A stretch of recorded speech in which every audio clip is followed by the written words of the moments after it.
بلا کسی تمہید کے ایک حدیث پاک جو ترمذی شریف کی حدیث پاک ہے، حدیث پاک کے الفاظ ہیں اِنَّ بِمَكَّةَ كَانَ حَجْرًا فَهُوَ يُسَلِّمُ عَلَيَّ وَعَرَفَهُ إِلَى الْآنِ۔ سرکار فرماتے ہیں کہ اے جابر، مکہ میں ایک پتھر ہے جس کو اب تک میں پہچانتا ہوں، اور اے جابر جب میں اس پتھر کے قریب سے گزرتا تھا تو پتھر کہتا تھا یا نبی سلام علیکہ۔ وہ کون سا پتھر ہے جو میرے نبی کو سلام کرتا تھا؟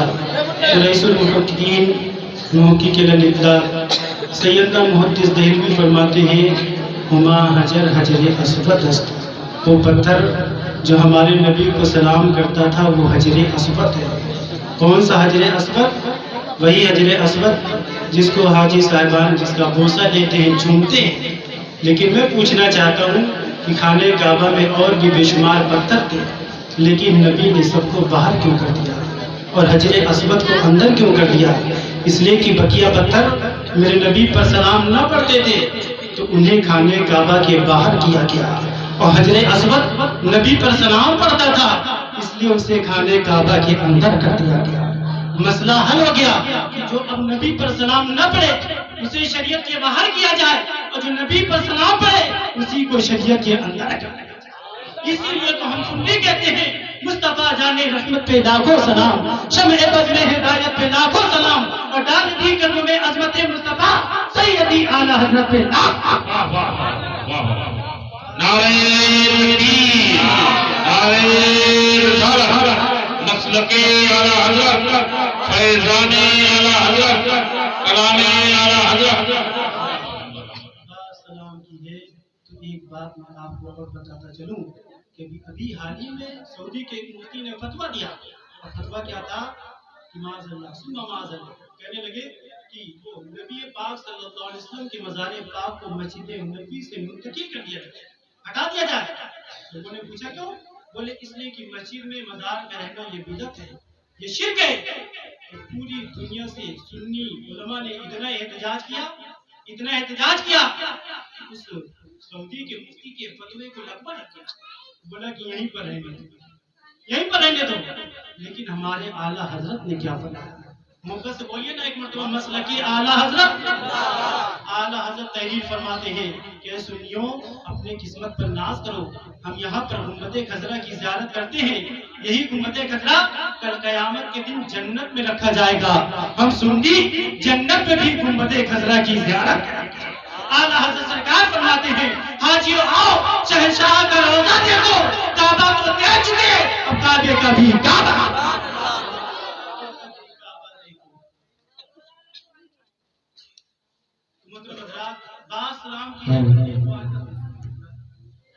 ایک واقعہ سنا دوں، اور کیونکہ یہ جو جلسہ ہے یہ مہینہ بھی ماشاءاللہ حضور غوث اعظم کا مہینہ چل رہا ہے، اس لیے بات سلام کی ہے تو ایک واقعہ میں آپ کو بڑا پیارا سناتا چلوں، لیکن آپ پہلے محبت سے بول دیجیے سبحان اللہ۔ بڑا پیارا واقعہ، اور یہ واقعہ حضور غوث اعظم کا واقعہ۔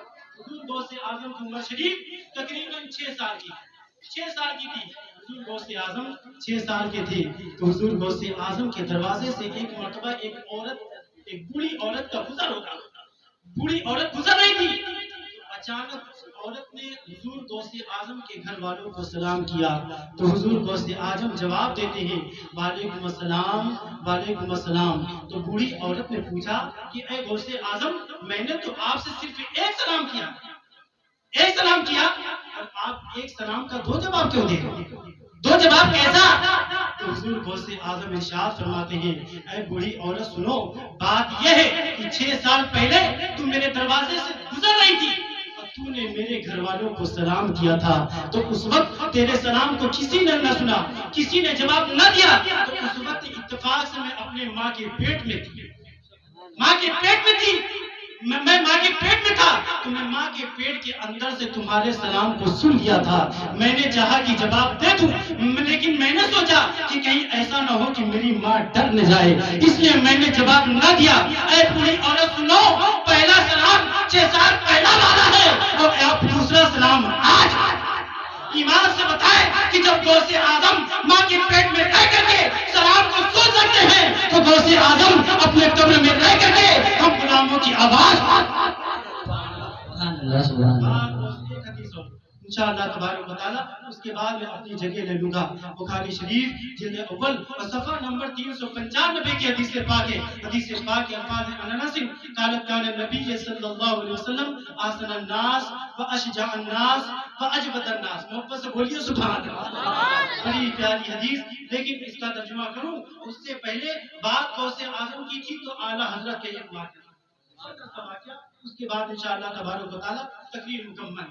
اعلیٰ حضرت کیا ہے؟ اعلیٰ حضرت آپ پہلے یہ سمجھیں کہ جس بزرگ سے تعلق ہوتا ہے یقیناً وہ بزرگ اس کے ساتھ ہوا، وہ بزرگ اس کے ساتھ ہوتا ہے. حضور اعلیٰ حضرت کے خلفاء حضرت سید مولانا نعیم الدین مراد آبادی، حضرت مولانا ظفر الدین بہاری، حضرت صدر الشریعہ مولانا امجد علی اعظمی اعلیٰ حضرت کے خلفاء ہیں. آپ فرماتے ہیں کہ ہم اعلیٰ حضرت کی بارگاہ میں بیٹھتے تو اعلیٰ حضرت رات کے وقت اکثر فتویٰ لکھا کرتا تھا. فتویٰ لکھتے، فتویٰ کا کام ہوتا تھا. فرماتے ہیں کہ اعلیٰ حضرت فتویٰ بھی لکھتے لیکن کبھی کبھی اچانک فتویٰ لکھتے لکھتے اعلیٰ حضرت ارشاد فرماتے کہ اے مولانا صاحب ایسا کرو کہ اب قلم رکھ دیا جائے، کاپی رکھ دیا جائے، باقی فتویٰ کل لکھا جائے، باقی فتویٰ کل لکھا جائے. تو حضرت صدر الشریعہ مولانا امجد علی اعظمی فرماتے ہیں کہ میں نے سوچا کہ آخر کیا معاملہ ہے. جب دیکھیں کبھی کبھی کہہ دیتے کہ اب کام کل ہوگا، اب فتوے کا کام کل ہوگا.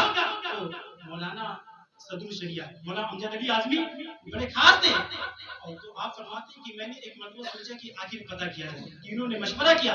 فرماتے ہیں کہ ایک مرتبہ ہم اعلیٰ حضرت کی بارگاہ میں بیٹھے تھے، فتویٰ لکھا جا رہا تھا کہ اچانک اعلیٰ حضرت ارشاد فرماتے ہیں کہ ایسا کرو کہ اب کتابیں بند کر دو، اب باقی کا فتویٰ کل لکھ لیا جائے گا، باقی کام کل ہوگا. تو کہتے ہیں حضور کتابیں کھولی جا چکی ہے، نسخے اکٹھے کیے جا چکے ہیں، ایسا کیا جائے کہ کام مکمل کر لیا جائے. لیکن اعلیٰ حضرت تحریر فرماتے ہیں، ارشاد فرماتے ہیں کہ نہیں نہیں ایسا کرو کہ جاؤ اب باقی کا کام کل کر لیا جائے گا. تو آپس میں مشورہ تو ہو چکا تھا. اعلیٰ حضرت کہہ کر کے تینوں مولانا کو اپنے روم سے باہر کر دیتے ہیں. آپ فرماتے ہیں ہم روم سے باہر تو ہو گئے لیکن جیسے ہی باہر کر کے اعلیٰ حضرت روم کا دروازہ بند کر دیتے ہیں. اور جب دروازہ بند کیا جاتا ہے تو آپ فرماتے ہیں وہ لکڑیوں کا دروازہ تھا کہ بند ہونے کے بعد بھی اندر کے مناظر نظر آتے، اندر کے حالات دکھا کرتے تھے. آپ فرماتے ہیں کہ ہم باہر نکلے، اپنے روم کی طرف نہیں گئے بلکہ اسی دروازے پر کھڑے رہے اور کھڑے کھڑے اسی دروازے سے ہم اندر کو دیکھتے رہے، اندر کے حالات کو دیکھتے رہے. آپ فرماتے ہیں کہ دروازے پر کھڑے رہے اور جب اندر کو دیکھا تو کیا دیکھتے ہیں کہ اچانک اعلیٰ حضرت اٹھے اور اٹھ کر کے اعلیٰ حضرت نے چراغ کو گل کر دیا، بجھا دیا. اور بجھا دیا تو پورا کمرہ اندھیرا ہو گیا، کمرے میں اندھیرا ہو گیا. تو فرماتے ہیں کہ ابھی کمرے میں اندھیرا ہوا تھا، تھوڑی دیر گزری تھی کہ اچانک کیا ہوتا ہے کہ اچانک پورا کمرہ روشن ہو جاتا، پورا کمرہ روشن ہو گیا. ایک بزرگ اعلیٰ حضرت کے بستر پر بیٹھے تھے، اعلیٰ حضرت ان کے پیر کو دبا رہے تھے، اعلیٰ حضرت اس بزرگ کی خدمت کر رہے تھے. اور فرماتے ہیں کہ دونوں بزرگ آپس میں عربی میں گفتگو کر رہے تھے. آپ فرماتے ہیں کہ ہم دروازے پر دیکھتے رہے یہاں تک کہ جب سحری کا وقت ہوتا ہے بزرگ چلے گئے، اندھیرا ہو گیا. اعلیٰ حضرت چراغ کو روشن فرما دیتے ہیں اور روشن فرمانے کے بعد دروازے کے قریب آتے ہیں. اور جب دروازے کو کھولا تو کیا دیکھتے ہیں کہ تینوں مولانا تو دروازے کے قریب کھڑے، تینوں مولانا دروازے کے پاس کھڑے. اعلیٰ حضرت دیکھ کر کے آپ سمجھ جاتے ہیں، آپ کا تیور بدل جاتا ہے. آپ ارشاد فرماتے ہیں کہ اے مولانا جاسوسی نہیں کرنا چاہیے، تم لوگ دروازے پر کھڑے ہو کر کے جاسوسی کر رہے ہو.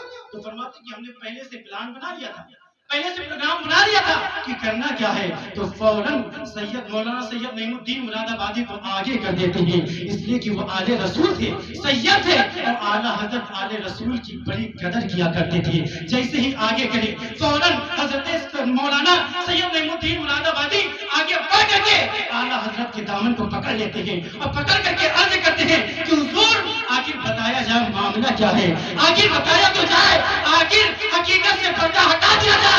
تو اعلیٰ حضرت اتنا سن کر کے آپ کی آنکھیں اشکبار ہو جاتی ہے، آپ زاروں قطار رو دیتے ہیں اور رو کر کے فرماتے ہیں کہ مولانا سنو، آج اگر کسی کا مسئلہ پڑ جاتا ہے تو بریلی کے احمد رضا